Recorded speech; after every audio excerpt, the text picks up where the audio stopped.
Soundstripe.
Welcome, ladies and gentlemen, to the Inspired Challenge podcast.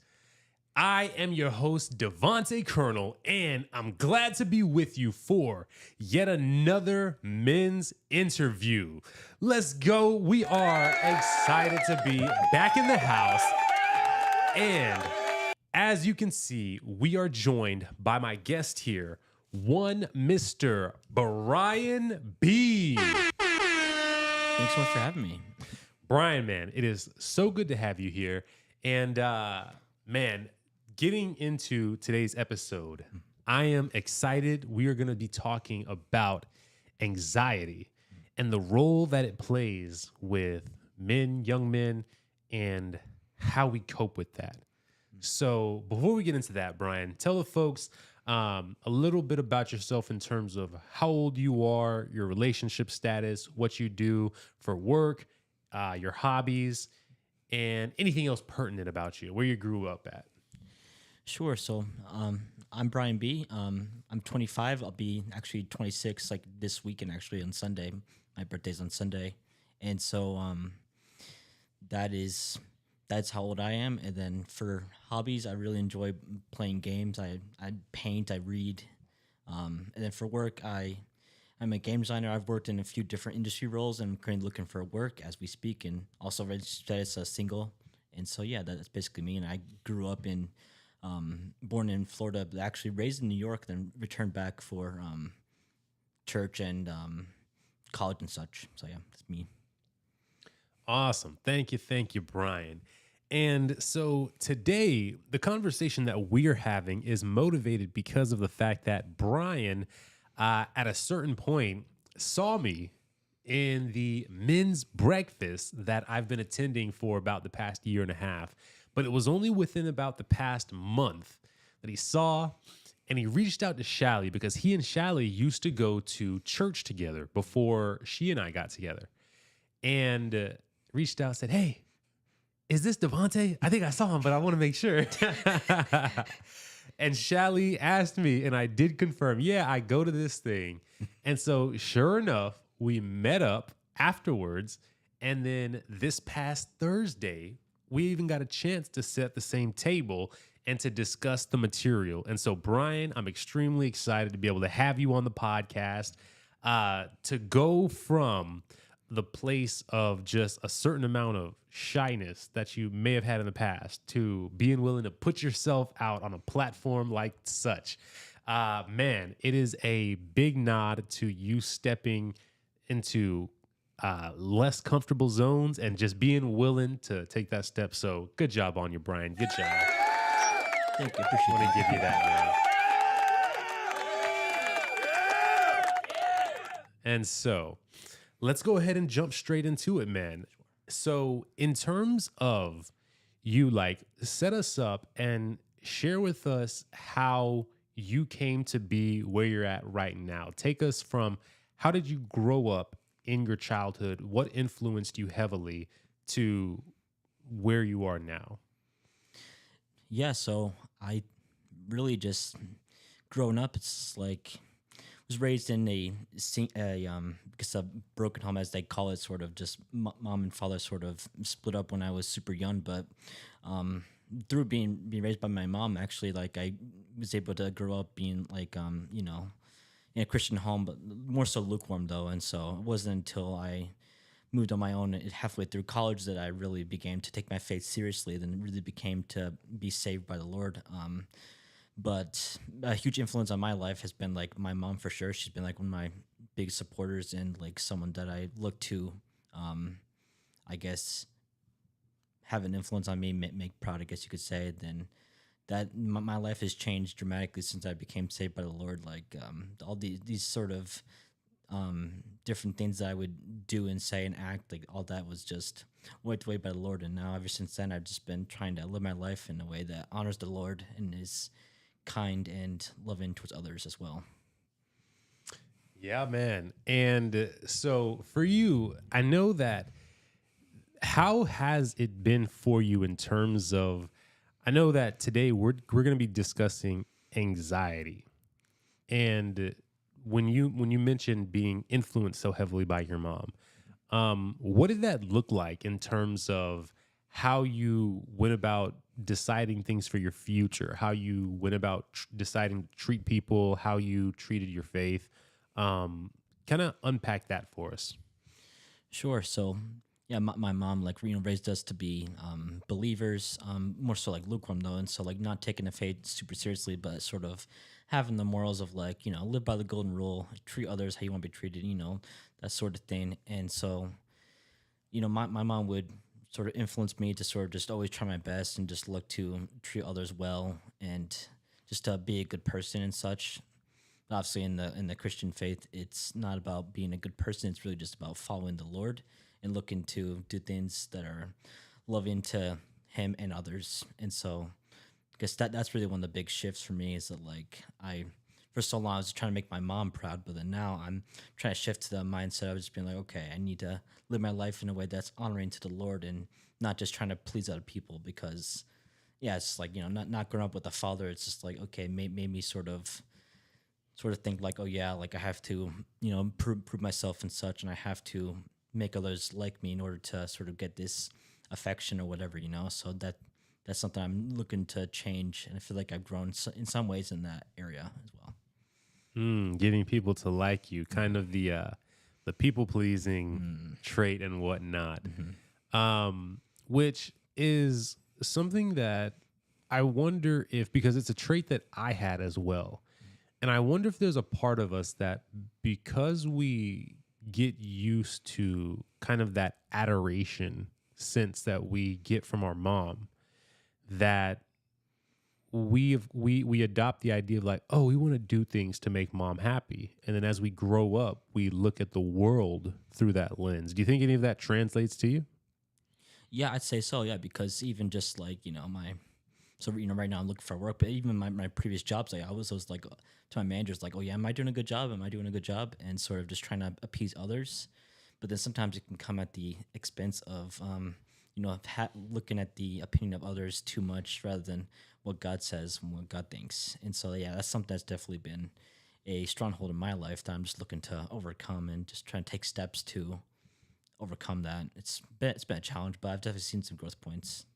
Awesome, awesome. And in terms of ways in which you have been, I guess, I know you mentioned that one of the big reasons that you even began attending the men's breakfast was because of a situation involving work. So kind of walk us through the path of like how work influenced you because at a certain point you were going to church here, you moved, and then you came back here. And I know a lot of what we're going to cover today we have talked about, but man, it was good stuff. Well, it's just amazing to see how the Lord moved in my life, like over the past year. Because at this around this time last year, I had a cute little puppy. He's not puppy, but he's like he's old at that point. But I had a dog named Tucker. Then I had to say bye to him, and so it was actually Mother's Day last year, and then also I was dealing with some like sort of health concerns, and that was stressing me out. But then my previous job, the one before this one, it's a contract job, and so like it came to the point when I wasn't able to be renewed, and so all those things combined is like, okay, I think I just need to move to Tampa with my brother just to try to get back on my feet. And then I was there for a few months, and then I took some strides and grown in my relationship with the Lord. I felt like, and then but then I was really longing for that community back, because I think it's so important to have church community and be able to be with like-minded believers that can pour into you and such. And I wasn't really getting that, where I was staying in Tampa, and so just through that, through prayer and through just applying to a bunch of different places, I was able to get the job that I had previously. I was like, okay, now I can move back. And then I was able to move back, and then started going to a new church, and then just sort of opened different doors and stuff like that. But then now I find myself in a similar situation where I was laid off from this previous job that I had gotten. And so now I'm looking for the next step on this new season that the Lord has me in. And so it's really just taught me, it's like, okay, you just got to trust the Lord, because you can't put your trust in anything else. Just the Lord is the only thing that's consistent, So Yeah. And so for you, when you consider the idea of trusting the Lord, what does that look like in a practical sense, in like a real world living that out sense for you? How does that look for you to trust the Lord in your life? I'd say the verse that I look towards to answer that would be Romans 8:28. Says that God works for the good of all those who love Him and are called according to His purposes. And so just trusting that anything that the Lord allows to happen, He's going to use for good. And so that's the thing that brings me the most comfort, is just saying like, hey, like this may not feel good right now, but like the Lord's eventually going to move it to be for my good or for the good of someone else. And so just that brings me peace, just knowing that the Lord's at work in all things, even if it's something that is just like loss, or it's some kind of difficulty. The Lord can redeem it for good. So you kind of meditate on that verse, and you go to it for comfort, just kind of over and over again in your head whenever something happens. So when things happen with your puppy at the time, or things were going on with your job, this was your go-to verse that you were at. For sure, yeah. Just meditate on that. Just remind myself, and others reminding me. It's like, yeah, this it's unfortunate this happened to you, but God can redeem it. God's still working in your life. It's not over. So sort of just meditate on that is something that was really encouraging for me. So in terms of, you said that you had missed the community when you were in Tampa, and it made you like, that was a big reason why you wanted to move back. And on top of that, the thing with the job thing happened. So now it was like no job and no community. So it was just like a 1-2 hit there. So since coming back, how have you found your ability to plug into that community, get back into it? Was there any type of like, maybe new people came in and was like adjusting to the new people, or like you being gone and then like some of the chemistry being gone? Like, what was that process of coming back for you?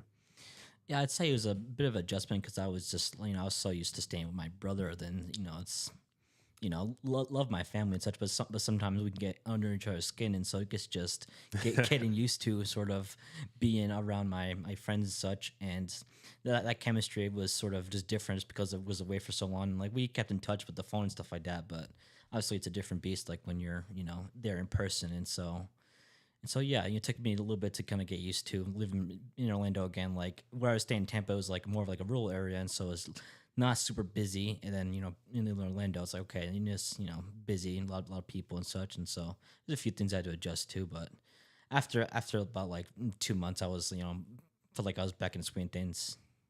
And so yeah, awesome. And so I guess at this point you've been moved back here in Orlando for how long has it been now? It's been since October, so it's been about 6 months, roughly. 6 months ish. And in that time of moving back, you did get another job. That was the one that ended up going out from underneath you because of just all of this stuff that's been going on recently that's motivated a lot of contractors and people working on projects to cut their budgets. And you were unfortunately captured in some of those cuts, not necessarily because of a lack of production or efficiency on your part, but just because they had to cut some people and you were in that group along with people who were like many years your senior with the company. So now in your time here in the past couple of weeks, what's the update that people can have to know about where you are in life right now? Well, yeah. So it's been sort of a up and down roller coaster sort of deal of learn how to manage my time well with having so much free time and such. But in that process, I've seen like the Lord just guide my steps and shown me places to apply. And I actually have like a second interview with a gaming company, and so I'm really hopeful that I can get that job. Let's go. That's fire. And so I'd be really happy to get that job. And I actually, I've worked there previously, and so I still know people there, and so I think it'll be a good fit. And just given like my, love for the NFL and football in general, I feel like I'd be a really good fit for that position. And so we'll see how that goes. But yeah, that's the biggest prospect you could say for a job right now for me. Awesome. And you say you're on the second stage of interviews for it. Mm-hmm. Hey, let's go, man. And so in terms of being able to use your time wisely, what does that look like for you on a regular day-to-day basis? So I was actually inspired by meeting with you. I was, inspired by you to actually use my time to be productive. So actually exercising daily, at least 30 minutes a day, then having quiet time, daily, then making a list of things to be grateful for and such, and be productive in the job searching front as well. And so also stay in touch with community or building community. And so I found that that's helped me feel like each day has a purpose. And okay, I can check these things off and I can count this as a W, even though I am, looking for a new job. But then there's things impending with where I live and such. It's, I could still count this as W. Then I can sort of leave the rest in those situations in God's hands and just have him just guide me and then follow where he leads. And so, yeah, that's something that's been helpful for me the last few weeks. Hey, love it, man.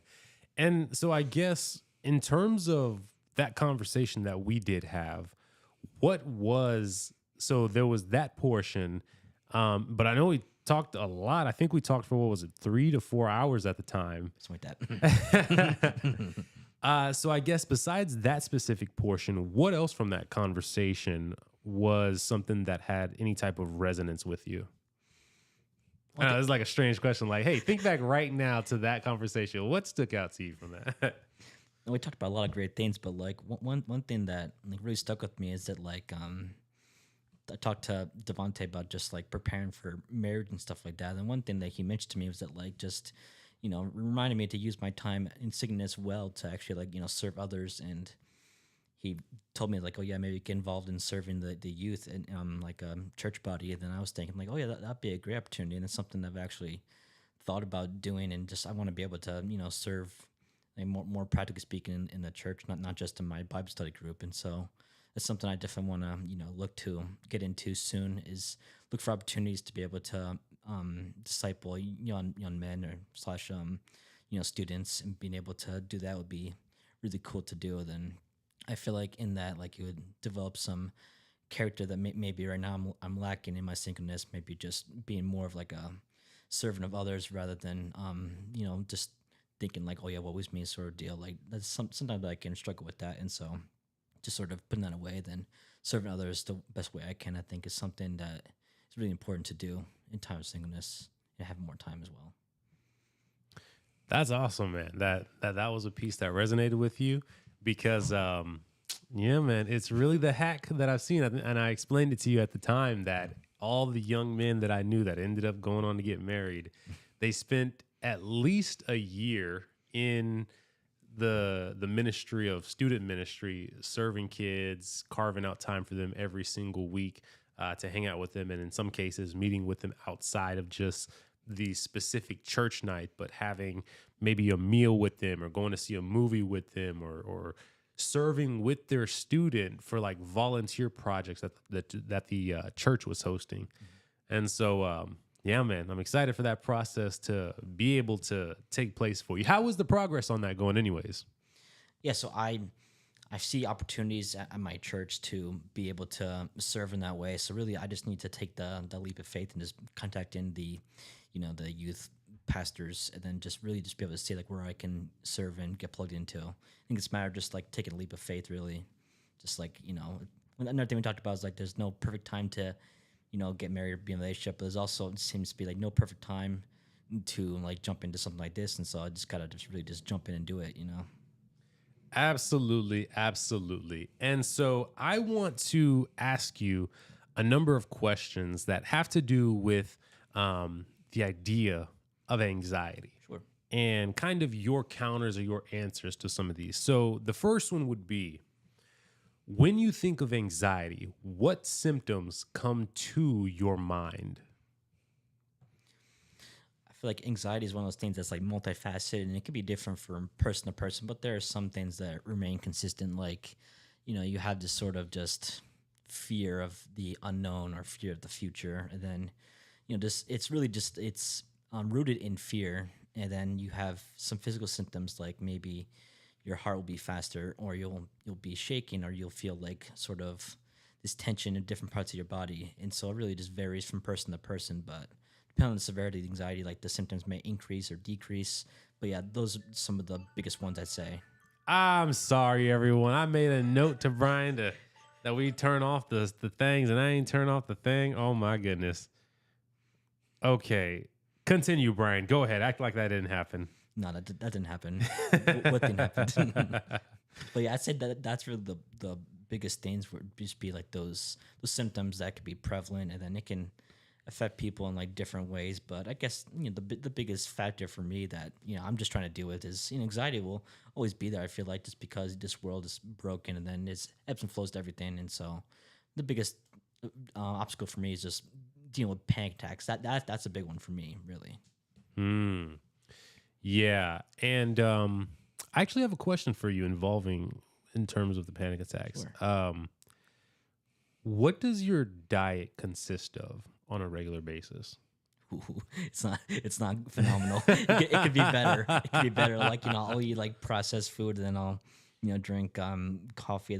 It's something that has improved those in the past few years. I'm not drinking near as much soda as I used to, and so I feel like the intake of water has definitely been better.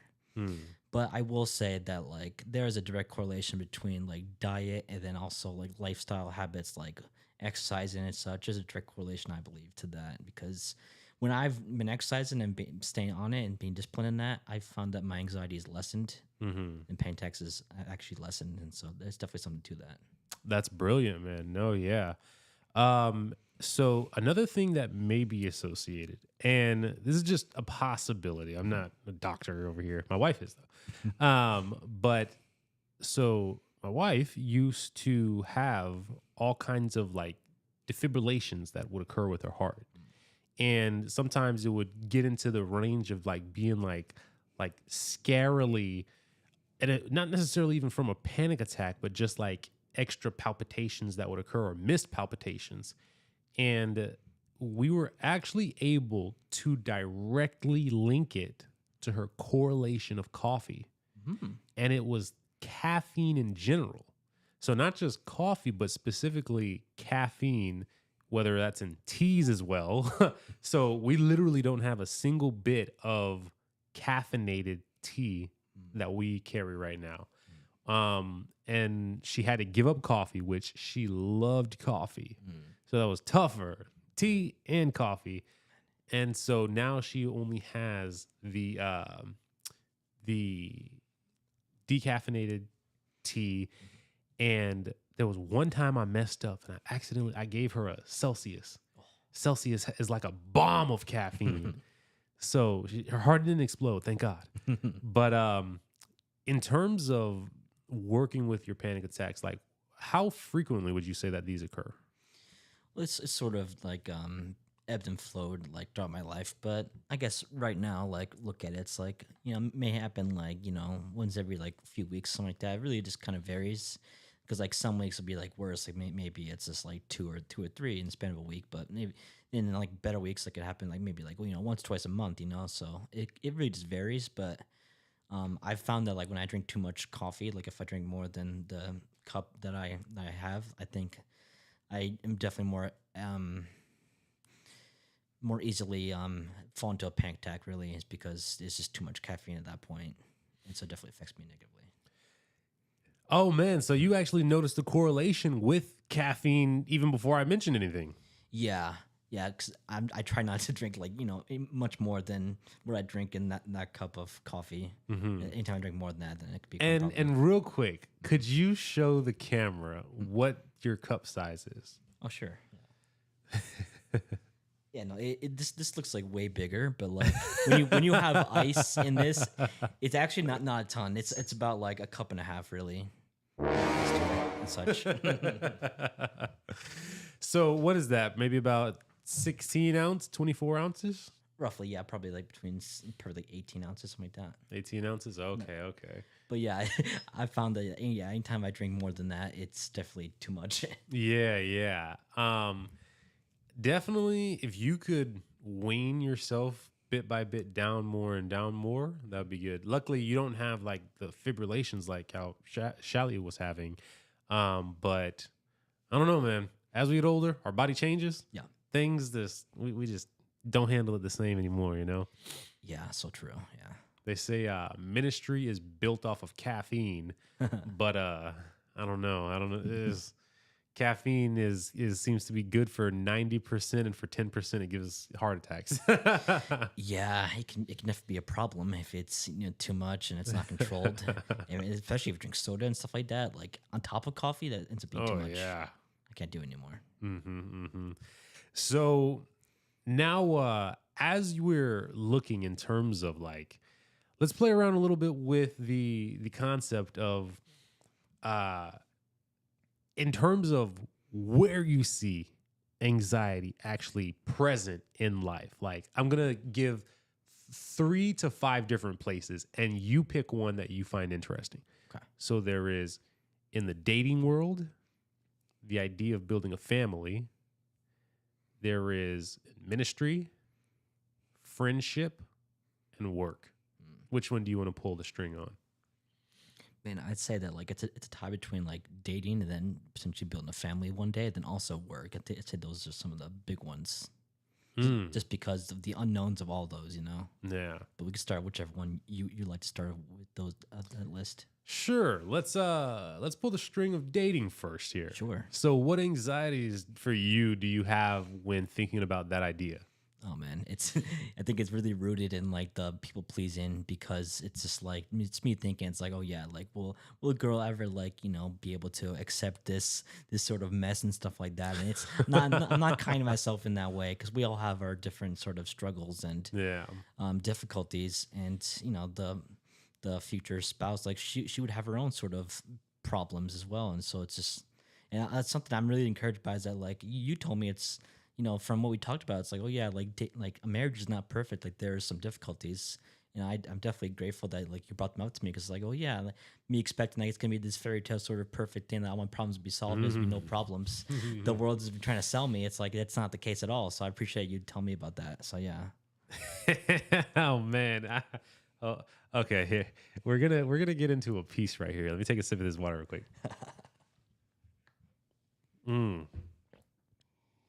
My brother in Christ. Oh man, when I tell you marriage is, oh man. Okay, listen. I'm ready. This is what I've had recently to be able to really pray on and think about. I so cannot. Okay, I can't. I don't even know where to start. Okay, so the first thing is this. And I've told you this before. When you get married, your life changes. Yeah. Completely changes. Everything that you were doing before, completely like your time allotments, your availability to things totally changes. And by changes, I mean you lose it.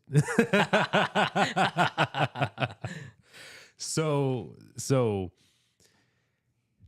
when it comes to things that are helpful in resolving things, I cannot stress the importance of you having a good group of guys that call out you when you're wrong, and the person that you're with having a good group of accountable girls that she can get called out by them. Because Shally and I recently, and it's been something that I think has kind of been building over the past couple of weeks in here. We had something that was huge recently, and we were pushing all of the buttons that you can push with each other. I mean, down to like challenging each other's faith kind of stuff. And eventually we got to a thing where like I had to just like shut down for a bit and just be like, I mean, literally, I didn't even say anything. I just stopped talking and I'm like, I'm going to sleep. And we did end up talking about it later. And being that I am the husband of it, you know, I gave my portion of apologies for the things that I got out of control. But what I recognize that I can give you now, I have turned down 3 different men's fellowship opportunities on Fridays for the past about month and a half now. And that, I think, was reflected in the issues that we had. And Shally has not been able to meet with her group of girls that she used to get with on a weekly basis that actually encouraged her to know, hey, I know how important it is to get with your guys because when I get with my girls, I love it. Mm-hmm. And so before you look for a relationship, make sure you're solid in that. And the last time we talked, you did mention that you do think that you have about 5 solid people that you can turn to. I do want to ask you, what's the update in terms of your Pauls that are in your life? Yeah, so I'm still looking for like a sort of mentor type. Because I have one, but it's just like the availability has been just like a challenge just because of him like changing life circumstances. And so I think I just need to look for like, you know, like as we talked about, like, you know, just someone like older than me, like way more senior than me, but like because like, you know, that like they'll have time and stuff like that instead of someone that may be in like a life transition. I think that's something that will be important for me to find. Hopefully I can find that at the men's breakfast. Maybe that'd be great. Yeah, for sure. And like the next time that we go, which will be what, in 2 days, definitely try to put some time. Like if you can arrive early and just talk to some guys and strike up some conversations, I think that'll be good. There was the demo team that we talked about, being able to just go out and serve people. Were you able to get in contact with the person that sets that up or no? Oh no, I didn't reach out to them. I was like, I don't know if I can do this, but I should try it out just to be able to be a helping hand in a practical way for someone. I should, Yeah. Because man, they serve really well. Mm-hmm. So what other pieces do you have of anxiety when it comes to relationships and whatnot? Like, let's see. So I think I already mentioned, like, you know, just like not being good enough. And I guess another thing is just like the anxiety about the anxiety. It's like, okay, like, would I be able to handle the sort of the struggles that come with it? Because, you know, there's, I imagine it's like a beautiful blessing, but also comes with a share of challenges as well. And so, like, you know, they say like, oh, the guy's supposed to be like the rock, the shoulder to lean on, but it's just like, I'm not sure if I have the strength to be the rock. And I don't know, maybe you can speak more to that. For sure. So when it comes to being the rock, Peter,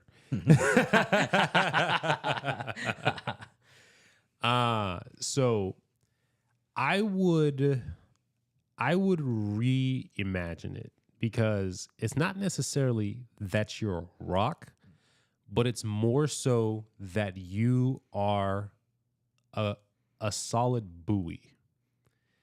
So now the difference of that being, like, we think of a rock, it's this very like hard thing. It's this thing that is like it's got these edges to it, and like if it was to be built on, it'd be super solid. And the difference between, I guess, being a rock versus being like a solid buoy is that a buoy acknowledges that you may find yourself swaying back and forth. And at a certain point, like, you will feel the effects of the waves on you. But because you are a buoy, you are solid in that place of where you are. You know, you're kind of anchored down to that ground of the place where you're at. That buoy will never give way to the waves. And hey, maybe somebody might say, well, a buoy is cemented in a rock. Hey. But in terms of being like a rock, I think that it can create an idea of how you need to be that is unrealistic for what it actually looks like in the marriage. Because basically, to be someone that can handle a relationship, it's not necessarily that you have to be like, and I guess let's flush out the idea of the rock. What does to be the rock mean in your mind? I guess to just be steady and be strong and stuff like that. And you have to be strong for the spouse, but it's like when you have your own set of problems, it's just like, you know, you're bound to crumble at some point. Okay, so let's do this, right? So we're kind of doing like diagrams of going down. So we started off with rock, and we say rock. I got no ink. Okay. So we said rock equals steady, strong, and what else did you say? Steady, strong, and I guess like immovable. Okay. So now, what does the word strong mean to you? It's like we'll be able to hold the weight of someone else and won't crumble because of it. Okay. Able to hold the weight of someone else without crumbling. Yeah. Okay. So this is the idea of being strong, being able to hold the weight of someone else without crumbling. So here's what's interesting with that idea is that I don't necessarily know of any present relationships where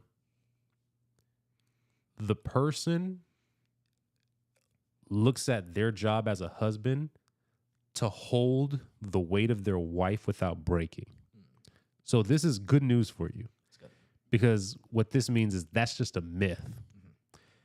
What it is that I do see a lot of husbands do is they are able to hear about the troubles that their wife has. And they're able to give them a certain amount of an ear. They're able to make them feel seen. And they're able to speak life into them after that discouragement that they've shared. So this is wonderful. This means you don't have to have the answers for her. You don't have to be a problem solver for her. Now, there might be some times, but I would probably argue that about 70 to 85% of the time, when you hear about the problems going on in a woman's life, it's not the expectation that you fix it. You are just expected to be someone who has a compassionate ear, a compassionate heart, and speaks life into it. And maybe where necessary says, well, hey, you said this right here, but I know you. You are a person that these are your values, and I don't think that action lined up with your values. You know? And this is, so what do you think between the difference of you need to be able to hold, what was it, hold the weight of someone else without crumbling versus what I've just kind of given you? Well, what you gave is way more like doable. I feel like, for, at least for me personally, it's like I feel like I'm like a good listener. Like when I have like a quiet mind, I can really like listen. I can remember things, stuff like that. And I feel like one of my spiritual gifts is like encouragement. And so I think, something like that would be something that I'm able to do. I can't, because I can't be, the rock that I described. I can't do that. I'll crumble. So yeah. Yeah, yeah. And really that this right here that I gave you, I would say this is probably what like solidly 80% of healthy functioning people want. Now, there of course are people out there that you will see on social media that you'll hear about, and they will say, you need to be able to handle this for me. You need to be able to do that for me. These type of people are chronically alone and single. Or they're chronically getting into relationships, exiting, and wondering why all the good people are gone. Right? The people who you hear complaining the most about it are some of the worst to be with.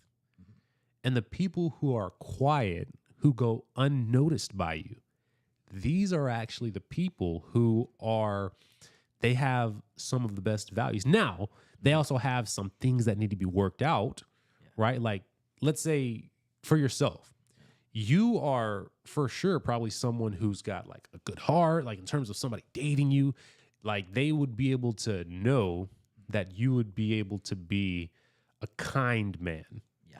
Right?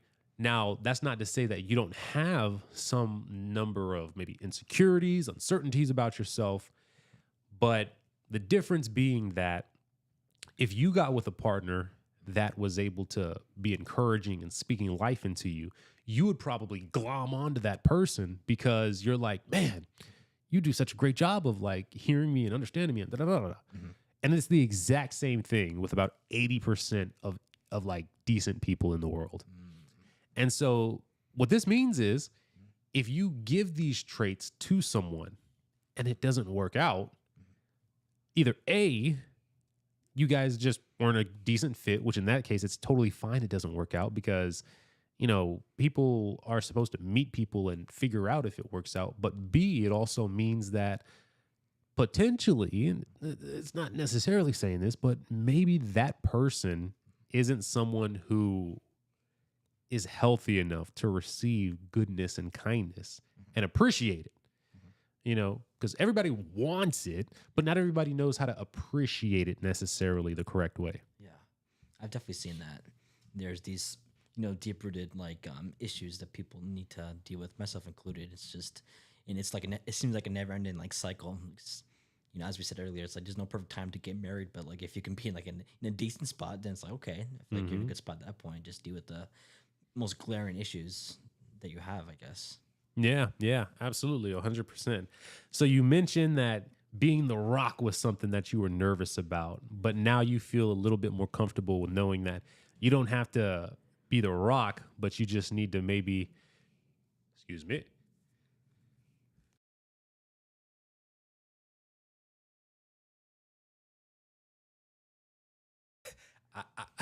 I muted the mic, so I didn't blow nothing out. Oh man, did I make it? Bless you. Thank you. So, I guess, do you have any other anxieties in terms of relationships?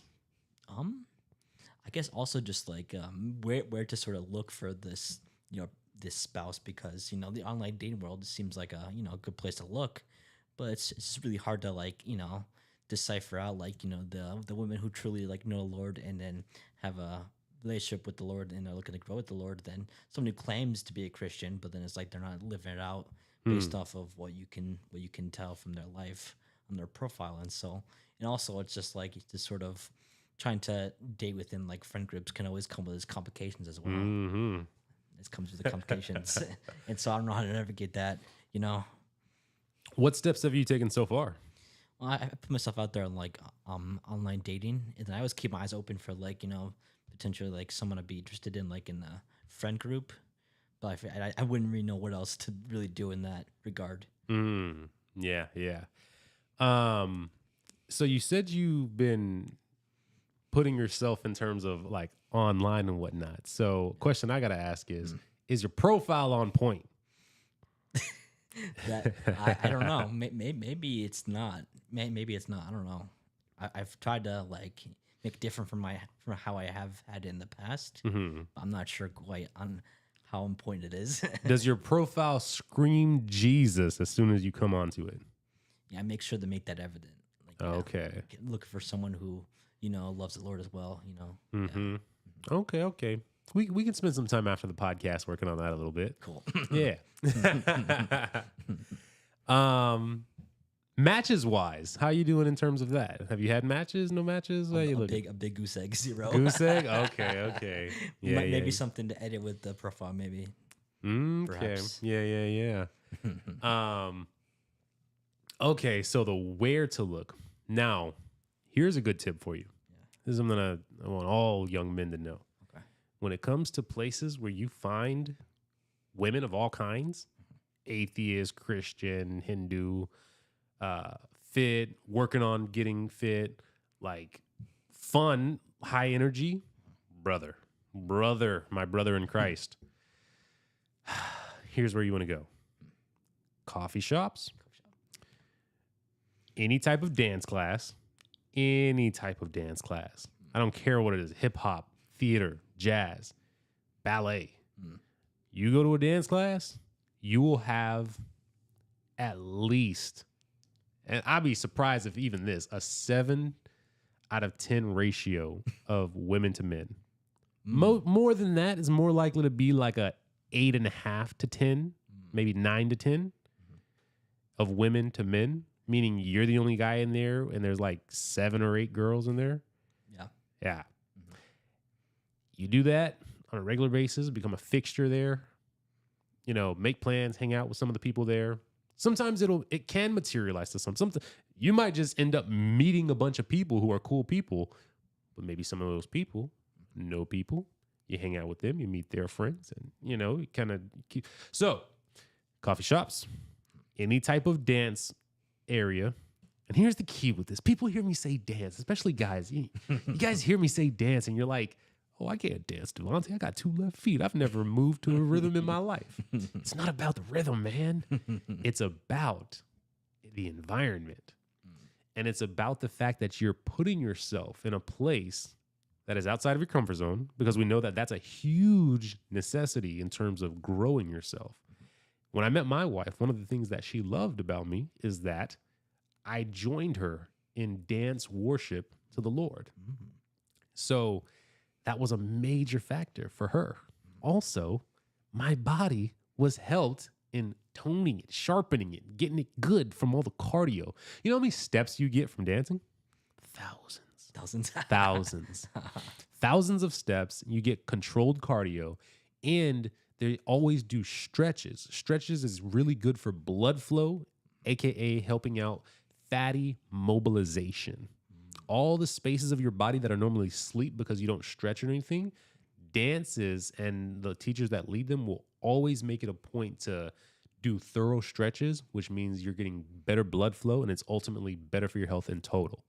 So in addition to handling your exercise portion, in addition to pushing yourself outside of your comfort zone, you're also exposing yourself to more ladies and women. Let me tell you, there's plenty of older women that dance. These older women have daughters and granddaughters, and they're seeking for their family members to be with a good man, right? You're a little bit taller than me, right? How tall are you? I'm like about 5'10". 5'10"? Okay. So you're not a short king, but you're like an average height king. Yeah, average height, yeah. So look, man, you got a leg up on me, okay? A lot of women's cutoff is about 5'8". Your boy was fighting uphill. Now, I'm not saying you got it made. You are yourself in terms of dating app wise. You're disqualified from a lot of ladies' dating preferences because a lot of ladies are 6 foot minimum. Yeah, which I have opinions about that. But you know what? We can all have our preferences, whatever. But they look at it as a deal breaker, but whatever. I have deal breaker of knowing Jesus. Okay, there you go. So you're 5'10". Now look, 5'10" is solid, bro. That is still decently taller than reasonable women, especially Christian women. Yeah. Right. So you're doing all right here. Now you also got the baby blue eyes, right? You got to know how to be able to highlight these things because we'll work on your profile photo. We'll work on it. Man, sorry, I'll tell you what. I am so bad with eye contact. Like, I don't know how to maintain eye contact. I get so nervous. I'm like, oh my gosh, they're looking into my eyes. Don't look into my eyes. Oh, it's a struggle bus. Bro, no, that is a superpower for you, man. Strictly because of your eye coloration, it is a superpower for you. You know, so if you get comfortable with the idea of eye contact and you get in these environments, and here's the good thing too, talking with all these women, bro, hyper attractive women are in these dance classes, okay? And so you learn to talk to attractive women being in these dance classes. That's a struggle bus for me too. Oh yeah, it's like I can converse with fellow brothers, you know, but it's like it becomes a problem when it's women. Really, is what it is. Mm-hmm. It's just the nerves are just there and they don't go away. Yeah, and most of it is because it has to do with going back to the mom thing, like us being raised by women, like. In our minds, we have a natural thing of we put them on a pedestal, just straight up. So true. Yeah. We did. So true. And so now you're thinking like, because you appreciated the beauty of your mom and the work that she did and all this stuff, you're like, oh, you're so good. Oh, mom, no. And then you see a woman, you're like, wow, you're so fit. Like, you look so good. I love how your hair looks. I love how your eyes look with your this and that. And it's like so much appreciation. It's almost in a way, what you have to almost consciously say to yourself is, she's not all that I am cracking her up to be. Right? Like, as beautiful as she will be, and as she is, very likely that there is some type of like relationship trauma from the past. Very likely that, or possible, that there may be some daddy issues, possible that there may be some issues with promiscuity, some issues with decision making, right? And so it's bad that you, like, I have to even go to some of these things, but the reality is that for us as men who grew up almost pedestalizing, idolizing women so much because of seeing our moms do all the work for us, this is kind of the route that you have to go to swing the pendulum back from way over up here on this like, man, women are awesome, good, to like, wait, women are people. Women are sinners, and as beautiful as she is, I need to learn, like, what is she actually about? And how does that actually even play in different scenarios? Like, is this even somebody who is a decent person? Yeah. And if they are a decent person, okay, well, how much of that is them, like, covering up pain? What is the pain of this person? Like, and then from there, that's what allows you to be curious about people. You know, and so then you can start having conversation just from like both an uplifting place, but also like a curious, and also like just being able to go back and forth kind of in a kind of way. But these are the ways that you have to kind of break that thing of like, oh my goodness, she's so gorgeous. I don't know what I would say to a girl like that. Is realizing like, wait, she's not a girl like that. The only place where she's a girl like that is literally in your head. That's so true. Yeah. I didn't really think about like sort of like, it's really like idolatry is what it is. Like in my head, it's just like, I didn't know like where that came from, but like the way you explained that is like from like just being raised by like a single mom. That makes perfect sense actually. That is therapeutic right there. Wow, I learned something huge today, guys. that is a huge thing right there. That I was thinking that I was like crazy and like just like finding like almost like every girl I passed by attractive, but it's the idolatry right there at that point, and then sort of just looking at them as just being just purely beautiful without the looking at the brokenness of every person, because we all have our brokenness, and women are in the same exact boat because we're all in the broken world of sin. So yeah. Yeah. And so like, let's say that you meet some of these women and you talk with them and you get to know them and you're able to forge friendships. Like you, because here's another part that comes up, and I'll try not to get too far into the rabbit hole of this because it can, like, this can be an entire series of conversations right here. But then there is kind of the transition from, okay, now I am okay with talking with women. Now, how do I build attraction with women? Yeah. Right. Yeah. And I'm going to do the super shortcut version of it and say this. There's not really such a thing as building attraction. It does exist. You can do it. But here's the truth of it. A woman who is not immediately excited around you or excited for your company and your presence, or after a bit of time, if she's not excitedly acknowledging factors about how your appearance is, she's not excitedly acknowledging these differences of how you're presenting yourself or what you're doing with yourself, there isn't enough attraction and excitement about you that you should even be willing to continue entertaining the idea. Here's why. Even if you can get that girl, because you got her after so much persistence, that's going to be her standard continuing. And the standard of how much you have to pursue someone from a perspective of built attraction is so much higher than a lot of guys can handle. Can it be done? Yes, but it takes so much work, time, effort, versus getting with a girl who already finds you attractive and is already going and putting in work herself in order to do things like make hangouts work with you. If you want to meet and she can't, she goes and says, hey, I can't do this time, but how about making this time? You know, versus, oh yeah, sorry, it's not going to work. I'm busy. I've got that so many times. That's so frustrating. Yeah. Yep. Yeah. And, you know, that right there is a sign of just, okay, well, this person, even if they are somewhat interested, they're not doing enough work. Every guy that I've known, gotten cool with, and seen them go on to get married, the woman was putting in active effort herself leading up to it. I think I explained to you how I knew that Shally, I wanted Shally to be the woman that I walked forward with, right?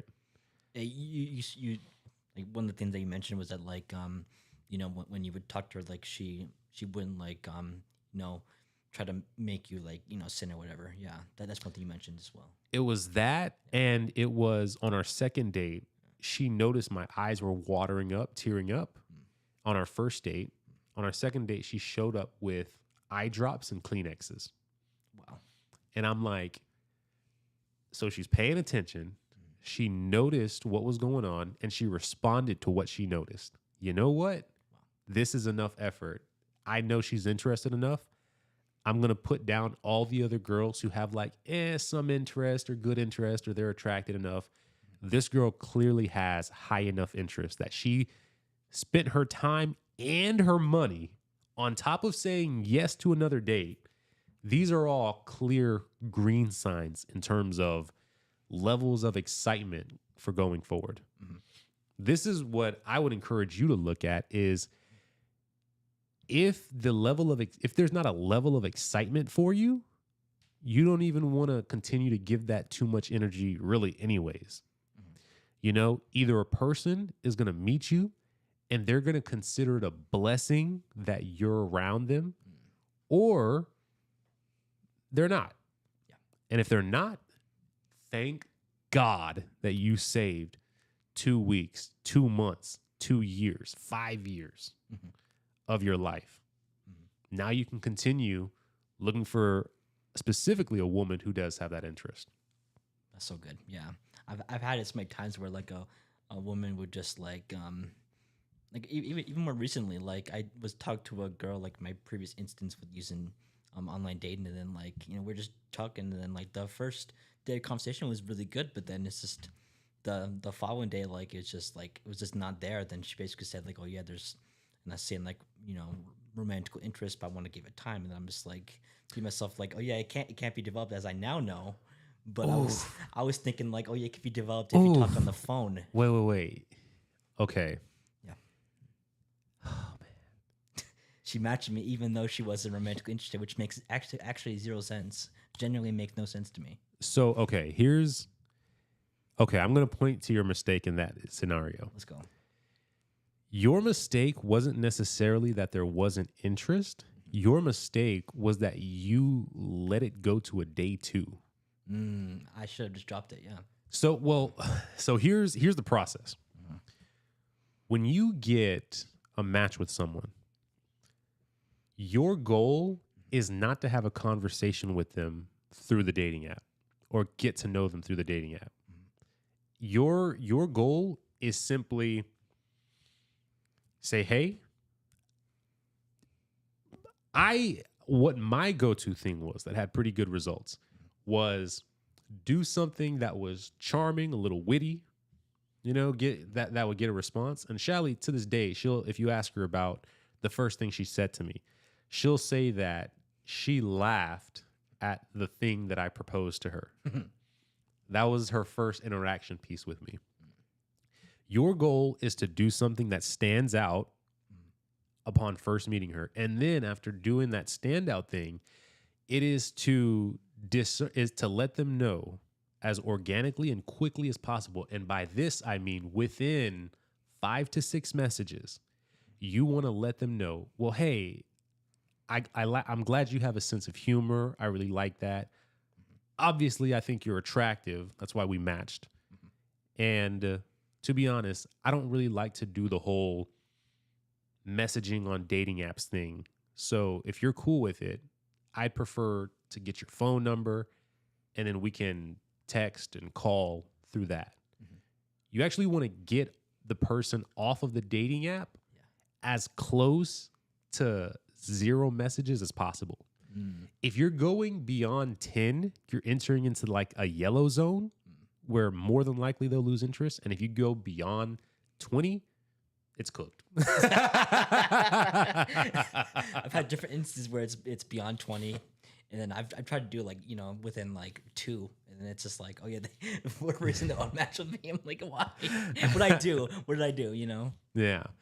It's and it is that combination of doing something of good wit and humor, and then like the script that I found that worked was, hey, I find you attractive. I think you find me attractive enough. And so I've enjoyed talking to you about my opener was, let's say I have a question to ask for you. And they'd say, okay, what is it? And I would say, let's say that a frog was just lying in your sink. What would you do to it? And then they would respond, oh yeah, I would kill it, or I would take it outside, or I would just scream and ignore it.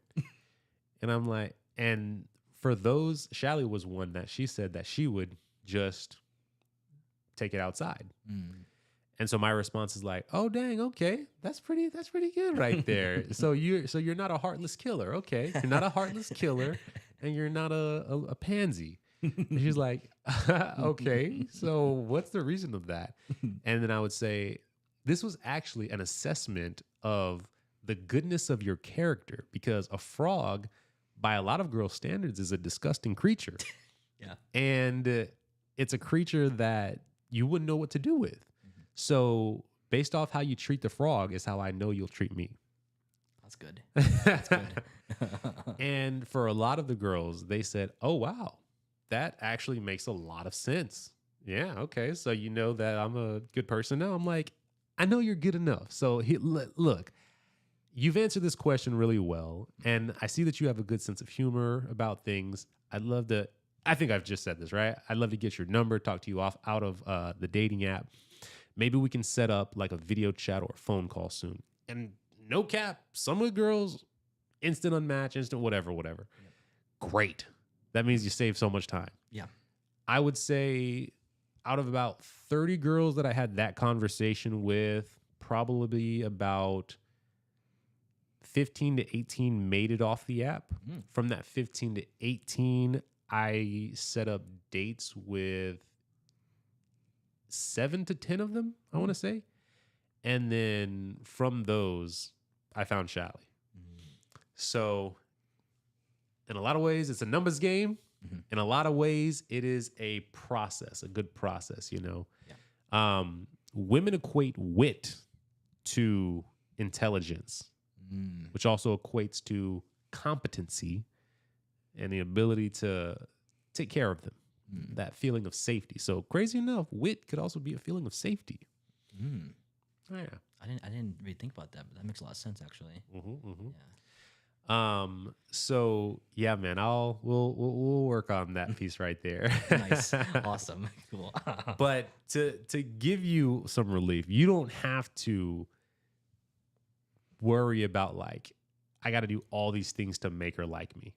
Either she already has an interest in you and she's going to like the man of God you are as she gets to know you more, or she doesn't.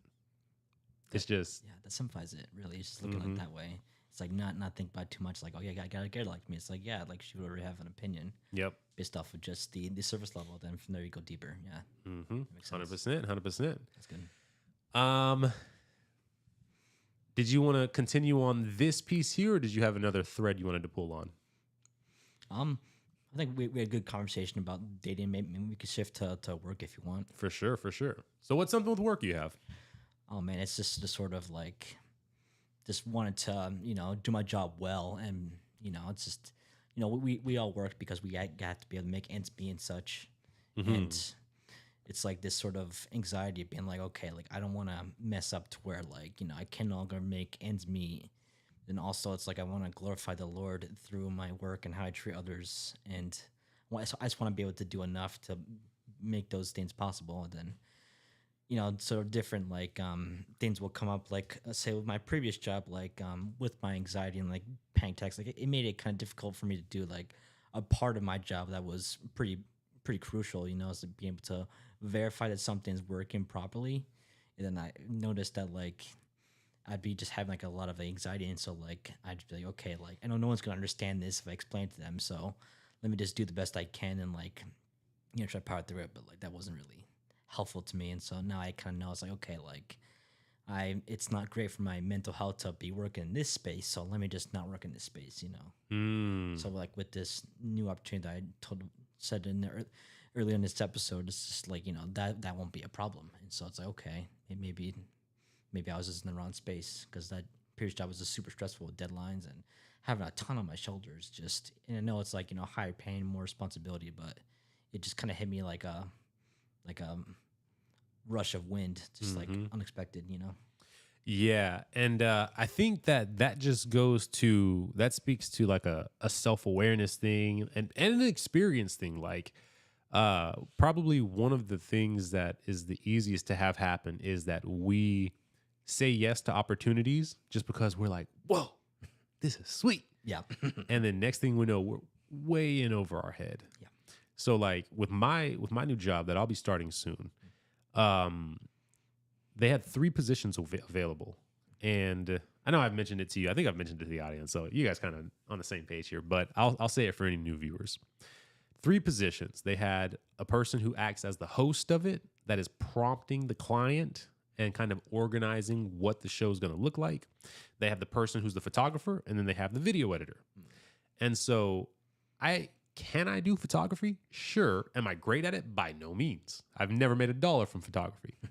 When it comes to video editing, can I do video editing? Of course I can do video editing. I've been editing this podcast for 2 years. I could do it, and I have resources to be able to put out crazy high quality productions. Do I necessarily want to do that as like my thing for time going forward? Not really. I'm blind in an eye, like I have astigmatism to be looking at a screen for that much time. Like it would be highly stressful on my eye. And also it can just be like very like, ooh, this is like I'm trying to swallow an elephant, trying to work on this like 5-minute piece, making like all the edits like properly in place and whatnot. What I've always said is my greatest role that I could take on going straight from this podcast would be to be a host. And so I am the director of content is what they call me. So I'll be setting up what the show is going to look like with the clients and prompting them and organizing and everything else that goes to like the team delegation for that responsibility. And it's something that at this point, it's like, yeah, I've been doing this. So at this point, either I'm going to do great or I'm just going to be like, this is what I could have done to improve on my podcast to like help organize a little bit more. It's not like it's going to be this like super stressful environment where I've never done it and I haven't run into these problems that occur. It's going to be like, oh yeah, this thing is happening. There's something about being able to have the experience of what you've been in to know like, okay, I can handle these set of problems versus an issue with like a corrupted file for a video where I spent 4.5 hours working on the edit and that edit got totally corrupted and now I got to start all over. That's another level of a problem that I'm not willing to take on. Yeah, that'd be a lot. And so, yeah, man, I think in terms of like with your new job, if you're stepping into a role, like, do you feel like you have experience in the role? Yeah, like not directly, but like parts of it, I'm like, okay, like I've done like this. So it's sort of like within like the realm of testing, and so it's like, okay, I've been a designer for my career, but I've done some level of testing, so I have some comfortability with parts of it, and parts of it I've never done. But like, there's definitely some ways that like I could totally like transition to it like smoothly. Yeah. So yeah. Nice, man. And so I guess what would be something that you posed as like a question to me? Regarding what? I guess just an anxiety point that you have around work. Because if you're stepping into a better role, that would probably eliminate most of the anxiety that you typically would feel, right? Yeah. I guess you mentioned like just wanting to do a good job so much. Yeah. I mean, do you have a set standard for yourself? In terms of like work quality? Yeah.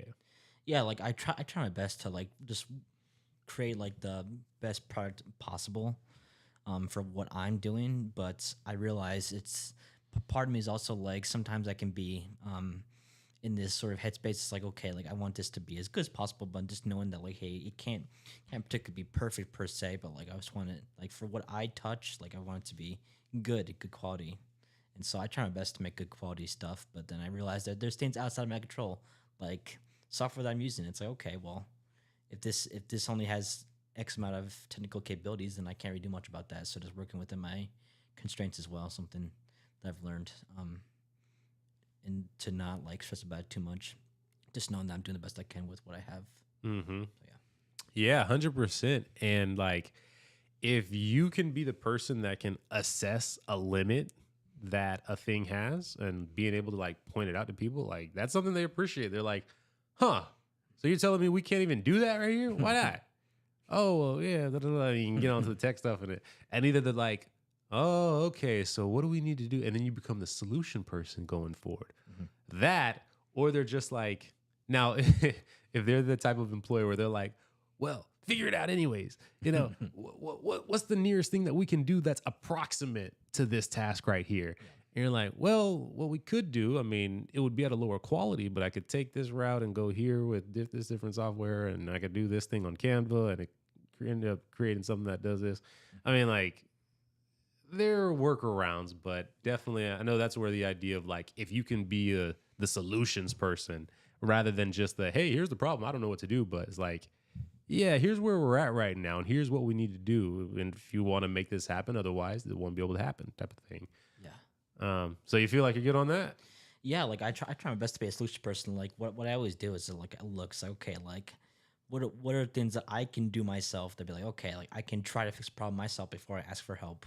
And that's something that I've like learned like from just going to college and stuff. Be like, okay, like you gotta make sure that you do this. Take every initiative you can to solve the problem. But then if you still can't, then seek out help. I mean, maybe that's something I didn't do quite as much with my other judges because I was new in the position. I'm like, okay, I don't really know how this works, so like I'm just gonna get myself stuck if I try to just do it myself. And so like I try to like ask for help like more quickly, but then I realized just like, okay, well then they're still expecting like a whole lot from me. It's just like, okay, well, I'm also new and I don't know anything about this stuff, you know, in terms of like, you know, what we were recreating and stuff like that. And so, but you know, with this job, you know, that I could potentially get, it's like, you know, I'm much more familiar with that because I'm an avid fan of this video game franchise and I love watching football. And so, like, I feel like I'm a solutions person that they will be seeking after. So, Nice. Sounds like you're slated for goodness, man. yes, Lord will when I get that job. That'll be amazing. Be able to celebrate that on the weekend with my birthday and also a new job. That'd be amazing. Yeah. That'll This weekend is your birthday. Yeah, Oh snap! What's the date of it? May 4th. May 4th. Oh man, let's go. Wait, hold on. Nope, not that one. Birthday coming up. All right, man. May 4th. I'll be out of town that day, but hey, happy early birthday to you, man. Thank you. I appreciate that. And how old are you turning? 26. 26. I don't feel that old, but 26. I know, right? Every year older you get past 25, you're gonna be like, "There's no way." Yeah. Yeah. I was told this like, oh yeah, like you know, your peak is at age 25, but like I'm like, is that my peak really? Is that my peak? Dude, in terms of like a combination of physical health and financial health, oh no way. Certainly not emotional and spiritual health. Ain't no way. Yep. I would say probably in terms of the like if there's like a quadrilateral of between finance, spiritual, emotional, and what was the last one? Finance, spiritual, emotional. I don't know, whatever that last one is. Like, I would say probably about 35 is the apex of it because you're still like wildly strong at 35. Usually that's when like you've built enough relationships where you're making like good money. You've been like tenured at a job for a good little bit. And then spiritually, if you're applying yourself spiritually, like you've been going to church, you've been having it as something for yourself. And now you're like, all right, now I'm ready to really be like a combination of diving into it while maintaining my good job thing that I got going on. Like, yeah. So you got another about 9 years till you hit full peak in there. No, that makes sense. Yeah. No, that just seems like a lot more doable because people are like, oh yeah, you got to have your life figured out and stuff like that. I'm like, oh, there's no way. There's no way. I just live day by day. That's what I try to do. It's like go day by day. It's like, okay, Lord, please guide me into that, you know? So yeah. Which I find kind of crazy because like when we think about Jesus, like he didn't even start his big thing until he was 30. Yeah. Right? Like he spent all of his life just being a guy. Mm-hmm. And then from the time, I mean, being a perfect guy, mind you, but you know, not doing anything that's really stood out beyond being perfect. And then after 30, that's when he started to like fully walk in his total purpose, right? Which was being the lamb that saves us all. Mm-hmm. And so I don't even know where that idea came from that like, if you don't got it going by 25, like you are behind the ball, like 18, oof, and then 21, boy, and then 25, failure. It's like, chill. Jesus started at 30 doing his big thing. You know? Yeah, that's so true. And it's like, yeah, if you look to him as our example, then it's like, okay, well then we're in good company then because it's just like Jesus, like, you know, he really walked in what the Father had for him at age 30, then found 3 years of his human life. So yeah. Yeah, and I know this year I turned 30 myself. And so as I turned 30, like I'm looking and I'm like, okay, I've got a podcast I've been working on, like I've got a wife of a couple years now, like all right, what am I going to do continuing? And I think it's interesting that a couple months after that, I'm like, all right, I'll keep on working on the podcast to a certain capacity. And then I'm going to get a job in this space where I have skills in the thing. Like, so something that I've told people is like, if you wasted away all of your 20s and all you did was build skill sets, and then you began to apply those skill sets to different work opportunities, you would still be ahead of probably about 90% of people in the world. Probably ahead of about 80% of people in America. You know, because I think it's 60% of people have less than $1,000 in their savings. Like they're one like financial stressor away from being able to, or from being like totally bankrupt.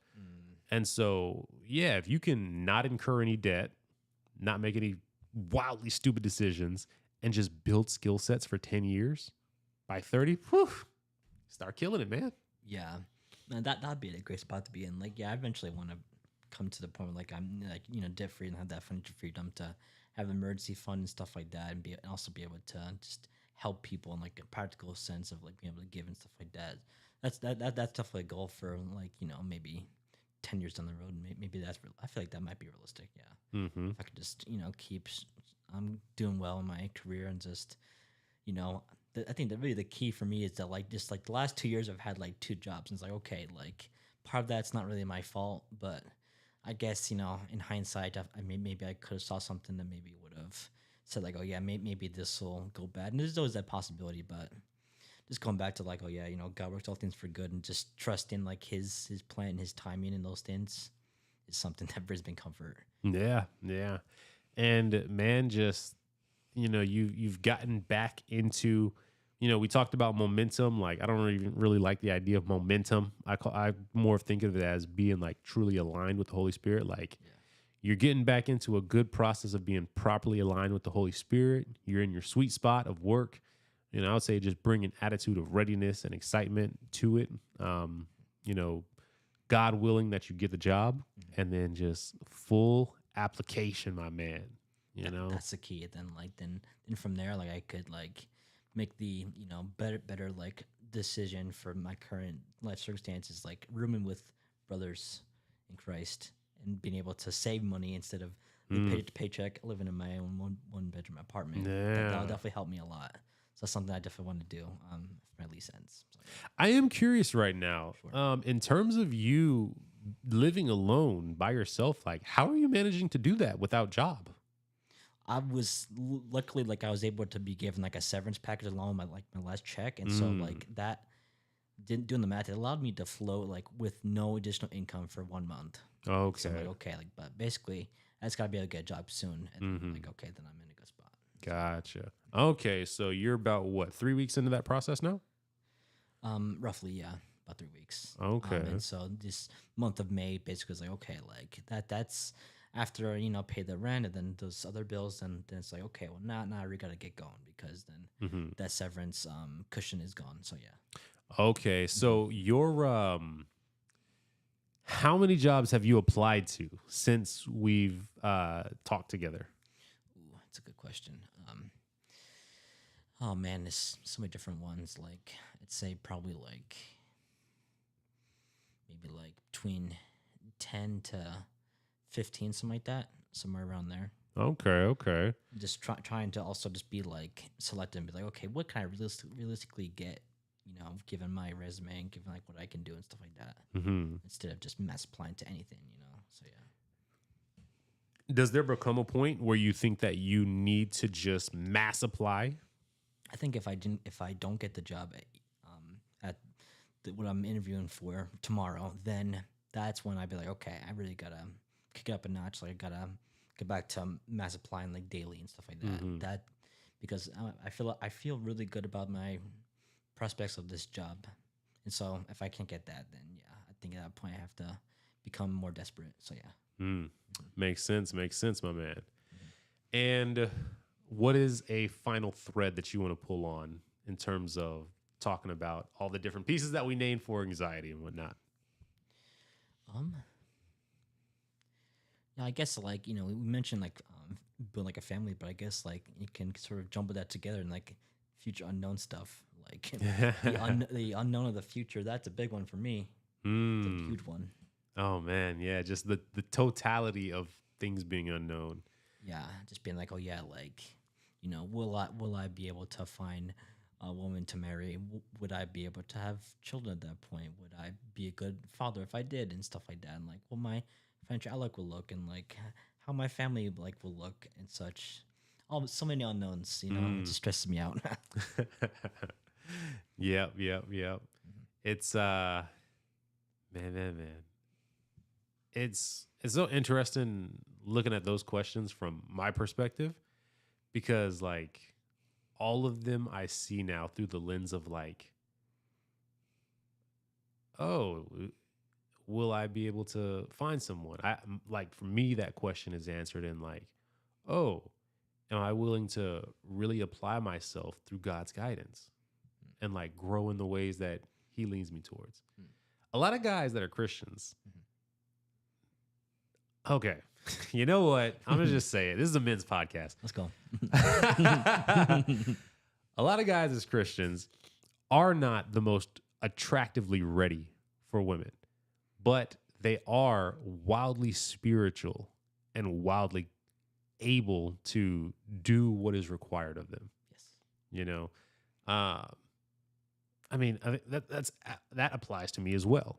You know, I am fully cognizant that in terms of the dating realm, I am about a 7 out of 10 at best. Mm-mm. The reason why I say at best is because this is an average, right? And if we look at the fact that most women are going to immediately X me just based off of height, then for the women that don't care about height and it's more about like personality and like, oh, is he a good leader and how spiritual he is and da-da-da-da.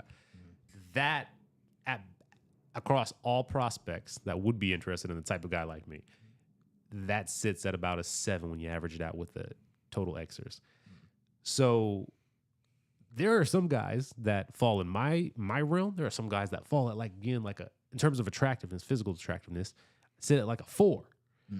But it's not about the physical attractiveness necessarily. It's about those readiness characteristics. So, I mean, man. If you can get the readiness pieces all put together, first of all, like I said, you've got features on you that women will love 1000% without a question. So it's not about like, do you have the features that a woman would like or would be attracted to? You do have them, but it is getting the other pieces in place. And also, of course, continuing to get all of the factors in terms of like you're working on the job factor, you're exercising right now, so you're trying to get that. You mentioned you had health complications before that you had to start taking health things with health more seriously. Yeah, like I remember like last year was it like, I just did like a sort of like just general checkup. And then like the blood work came back and like, it's like these sort of like what was it called? Like myelocytes like in my blood. And I'm just like, well, what is this? Then like my mom was like worried that like it could be like cancerous, and thank the Lord that it wasn't. But like it's still something that like it's still there, but like upon like last year actually on my birthday I had to do like a procedure where like they took like out like a piece of like the bone marrow like in my back. And that was actually like on my birthday. Like they checked it just to make sure it wasn't cancerous, because I guess that's where myocytes are formed, is like in the bone marrow apparently, which I didn't know that either. And so just like having that, and then it come back like, okay, it's fine, like it's not cancerous. Like, that was like a God moment right there. But then like this, the myocytes are still there and stuff like that. And but it seems to sort of fluctuate apparently, and so I guess it's something to monitor. I'm just trying to be better about like making better choices with like what to eat and stuff like that, and realizing that I still got plenty of way to go as well. I want to eat healthier and stuff like that, and be able to take care of like the temple that the Lord has given each of us. We house the Holy Spirit, and so we got to take care of it. And so what is your relationship with fasting and your relationship with strength training?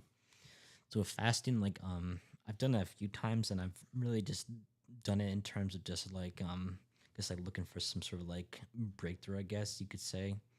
That's usually when I fasted, and I found it to be like actually right now I'm doing a fast from YouTube, but then I'm gonna finish out today. Then then my fast is over with that. But like food fasting, it's like I've only done that a few times. I find it to be difficult, and also I feel like I get worried about like fasting because it's like I take like medication to help me. Like I worried that like that would sort of be a wonky if I'm fasting, but I found it ends up being okay if I drink water and stuff like that.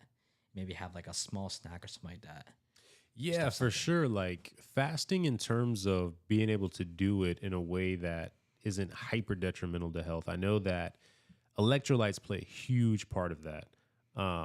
Like a lot of the hunger signals, like ghrelin is one thing. That, oh my goodness, ghrelin. The hunger signal that the body sends because it's used to eating at a certain time. And so it's just like, okay, deploy ghrelin at 9 p.m. or sorry, not 9 a.m. or 8 a.m. or deploy ghrelin at 2 p.m. Type of deal. And so battling ghrelin is it's probably one of the worst things about fasting. Yeah. And then, but after that, there is definitely like some of the physiological pain that comes with it. And then there is, I remember one time, man, I was fasting and I was exercising hardcore. I was probably on about my second hour of exercise, and I was doing burpees. And out of nowhere, I just got hit with this wave and this rush of absolute dreadful depression. Just this feeling of what's the point of you exercising? Who cares about you exercising? Like, you're still this, you're still that. Like, what does it matter if you lose this weight? Like, you're just a loser, da da da da da. All this stuff. I had a concoction that I would do of electrolytes, and I took my concoction and it didn't help. And so I upped it. I took another dose of it. I had to do about 3 doses worse of this electrolyte concoction before finally I could feel, and what it was mainly potassium that I was lacking. Once I took that amount of electrolytes, I felt all of the dread wash away. And I started to think about it, and I thought to myself, how is it possible that like a lack of electrolytes could lead to me having this level of like depression about things and anxiety about things? And here's what I want to give you a thought to think of too, both for the sake of maybe helping out with fasting protocols that you might take on in the future, but also just in terms of focusing on electrolytes.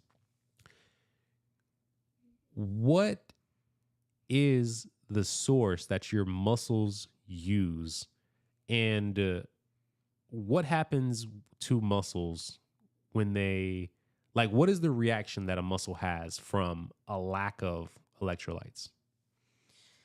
I'm just guessing that like it's not gonna grow, not gonna form because there's nothing to sort of build upon. I'm guessing.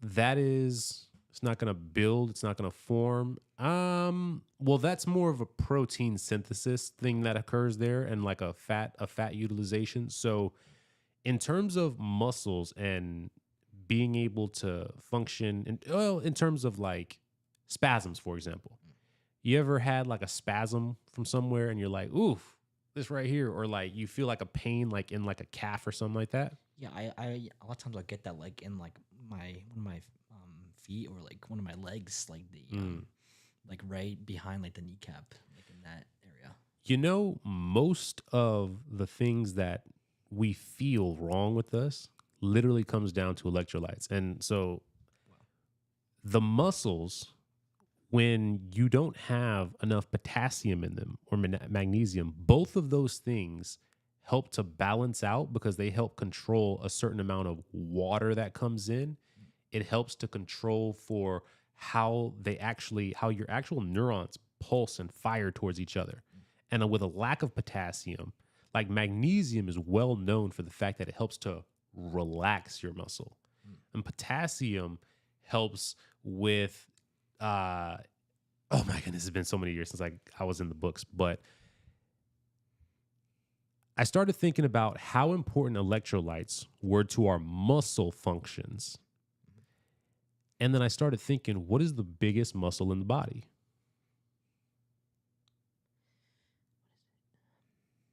It's the brain. It's the brain, really. Yeah. So now think about this.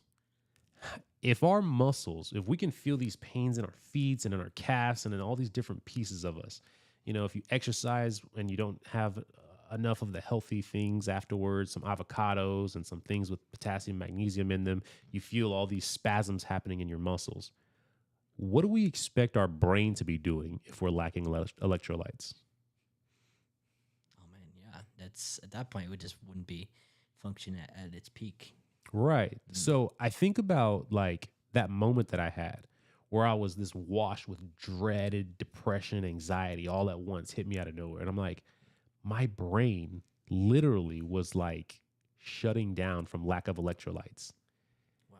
And I realized, holy crap, how much anxiety and depression is affected strictly based off of this one factor, let alone going out and getting exercise, going out and getting sun, talking to people, like engaging in these activities good for you, but literally just from getting electrolytes.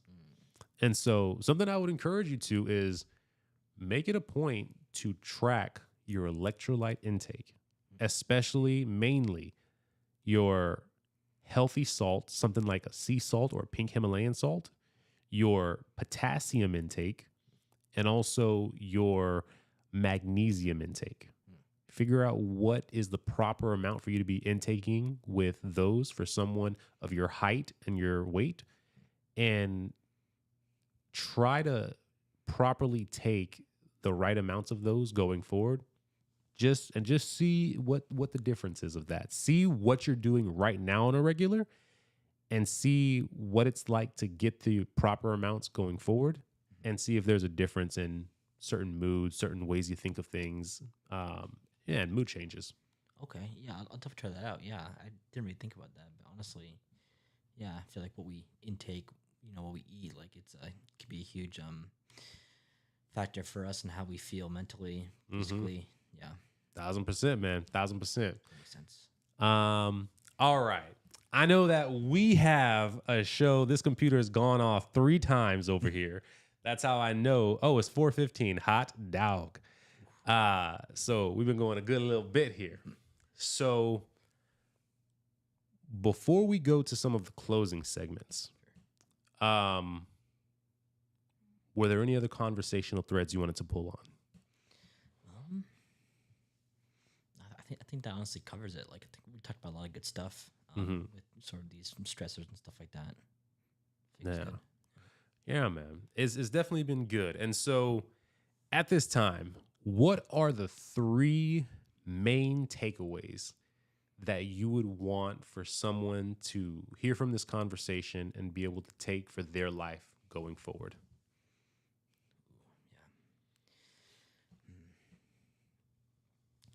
I'd say one would be trust the Lord through like the highs and lows of life. Just just knowing that life will throw many different things at you as we've talked about, and so you just trusting the Lord with the highs and lows, and just meditating on Romans 8:28, which God works for good those all things for those who love Him and are called according to His purposes. I say that's something really good to meditate on, and then I think just like number 2 would be like I guess with dating and such. I think like the world is like giving us this sort of like fake thing as to what we need to aspire to live up to, and so it just sounds like it's adding like unnecessary pressure to us, and so we don't need to feel like this sort of huge amount of pressure. And so I guess just that takeaway would be like, yeah, we could just like work on like improving ourselves and becoming the men of God that He wants us to be, and then from there we can look for a woman of God that would be compatible to us, will match us with that, and not put so much pressure on ourselves as well. And then number 3, I guess, would be like, yeah, just being able to have like healthy habits, like eating well and exercising well, can definitely be very helpful when it comes to anxiety. I've definitely seen that in my life, that when I've exercised more, found that it really helps. And also just being in prayer, just when you feel anxiety coming up, just like praying about it, reciting scripture, that definitely has helped me as well. Awesome. Thank you, man. Appreciate that. And I did have one more question piece that I wanted you to answer, and it was, what's your relationship with strength training right now? strength training. And so the past like I'll say like I think it was like past like 2 days before today, like I was doing like some weights and stuff like that because like my back had been like bothering me, so trying to like get back into doing stuff with weights to like help with that. I definitely want to like work on more of like dumbbells and stuff like that to create like more muscles and stuff like that. Yeah. It's like that's kind of like lacking a little bit, and just so it's something I definitely want to do more moving forward. All right. So it's a working on actively progressing in that. Yeah, and like also just like make sure I eat right as well, so that way like it actually makes muscle and stays. So yeah. Mm-hmm. Yeah.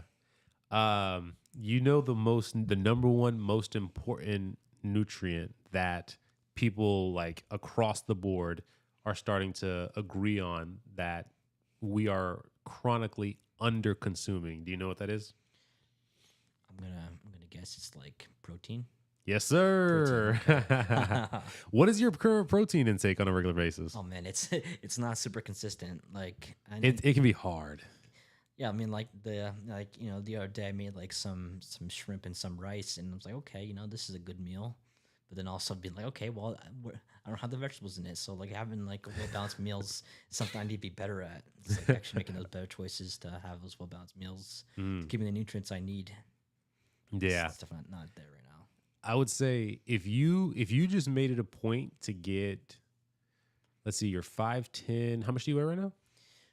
It's probably like 215. 215. Guesstimate, yeah. All right. So if you're 5'10", 215, let's see here. And how do you sit when it comes to the BMI scale? I'm not sure about that one. So I guess it'd be more fat than muscle at that point. okay. I'm guessing. So the reason these matter is when it comes to protein intake, the idea is that you want to take about, if you're actively exercising on a regular basis, you want to do about 1 gram to 1.2 grams of protein per pound of body fat, or per pound of your goal weight. So like for me, for example, I want to get to be about 150, 160-ish. I'm currently sitting at about 215 myself. Okay. So for me, I should be taking in at least 150 to 160 grams of protein on a regular basis. Now, mind you, I fail that on a lot of days. A lot of days I get about half that. So I am deficient in that myself. But in terms of like what your ideal weight would be, do you know what that would be? I just want to like slim down like a little bit and just like be within like the average, and so maybe realistically maybe do like 200 maybe 200-ish grams of protein. or just like weight be like go down to that weight. Okay. Okay. So if you're not lifting heavy on a regular basis, then you could probably get away with 0.8 grams of protein per pound. Okay. And that would give you enough because, protein is thermodynamic in terms of it being like what it demands calorie wise to break it down and utilize it. So it is the best for that. Fat is good as well. Fat takes 1 gram of fat has 4 grams of calories, and it's very difficult for the body to utilize. It takes more energy to utilize that. But muscle, when it sits on your body, it actually has an energy consumption rate. It's the only thing that has an energy consumption rate. So the more that you can build of muscle, the more that muscle contributes to your calorie deficit in a total. So if the only thing that you can do is get in 180 gram, 200 grams of protein, whatever your goal is that you want to be able to maintain at, if all you can do is get that consistent protein in and lift for 15 to 20 minutes a day, and then maybe walk for 30 minutes to an hour a day, that will be what you need right there. But like if you said, okay, I can't do more than these other elements first, or I can't do more of these other elements until I get this much protein. And once I get this much protein, then I can do what I want to do here. Like that's the ideal. your boy ain't hit the ideal. Sometimes I hit up some nachos, honestly. Oh man. But my man, coming out to our second to last segment, what are any 3 questions that you have to ask me about anything? And I will answer 100% totally. So many good questions I can ask. Let's see here.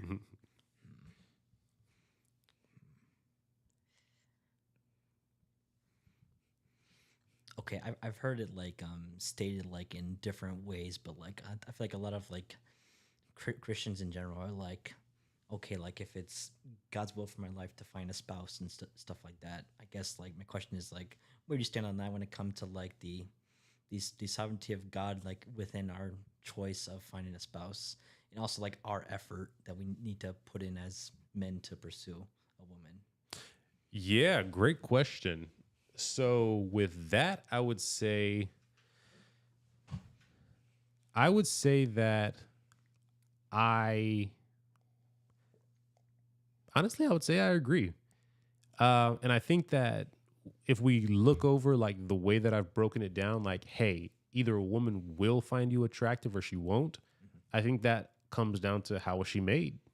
Is she made to, find a guy that's 5'10" with baby blue eyes and a beard who wears hats attractive? Or is she made to be attracted to a different kind of guy? And so if it comes down to how they're made and, God made every person, like, I think it can be the case that as long as I think God has made a person to be wired to you, it's just a matter of have you set yourself up to receive that person? Because we can receive opportunities and blessings from God, but then we can also do things that we miss the right call on that in order to receive that blessing. That's so true. Yeah, some examples in the Bible about that happening. Like, first one that comes to my mind is like Moses is just like, he was supposed to be the one to take the Israelites to the promised land, but then, under his guidance, like, the Israelites were rebelling, and then that kind of folded on Moses at that point. Then he wasn't able to see the Israelites into the promised land. And it ended up having to be Joshua that carried them in there. Yeah. And then another one I can think of is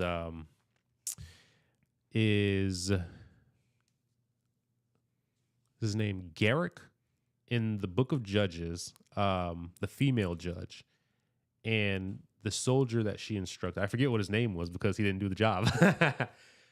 But he was supposed to be the one that killed whoever the leader was of the Philistine army that they were going up against. And it ended up being a woman that got the credit for it because he didn't walk in the purpose that God had ordered him to do. And I mean, we see all kinds of examples of it in the Bible, right? Like Saul, he could have been the king, literally God's anointed king through Samuel, but Saul wanted to, because of his choices, he decided to take the artifacts from towns that they would destroy and win, and they would take these cursed items when God said, do not take a single thing from it, destroy them, do not leave any of them alive. He would take some of the people for slaves. He would take some of their best cattle and whatnot. And so, yeah, I 100% think that God can set up amazing things for us. And depending on our readiness for it, we can miss it. Yeah.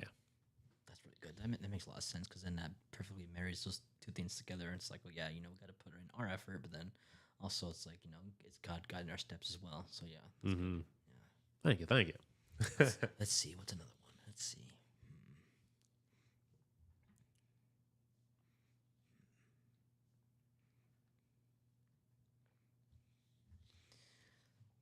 I guess like another one would be like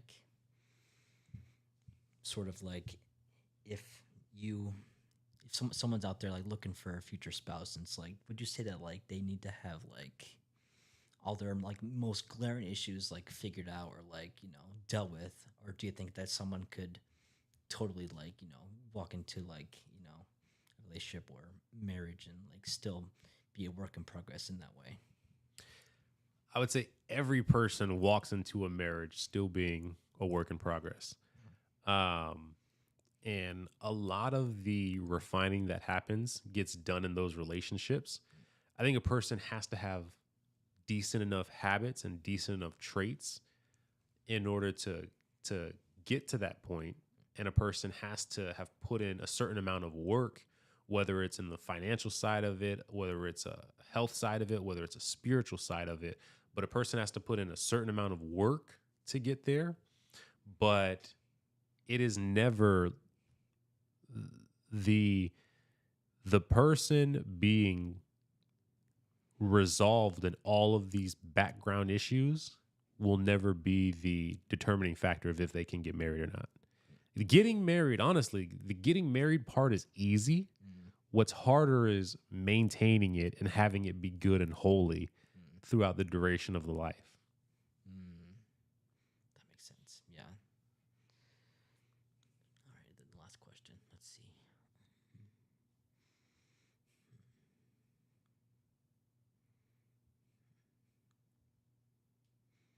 So many great questions I could ask you. I think of one more. We'll stick within like the realm of the topics we talked about. Okay, yeah.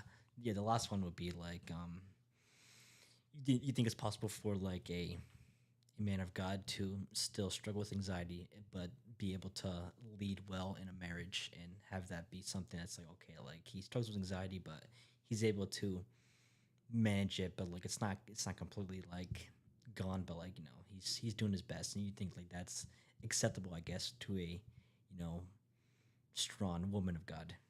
What do you think? Man, that's such a good question right there.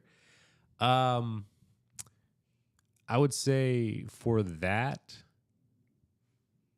man, I'm trying to think of who was the most prominent when it came to like having anxiety. I mean, I think Gideon is one of the most anxious characters I think of in terms of him just being like, I'm not ready for this battle, God. I'm just one man, and you know, all this stuff, and him just being like, okay, God, if you believe, if I'm the guy for this, like, do this thing with the doorpost.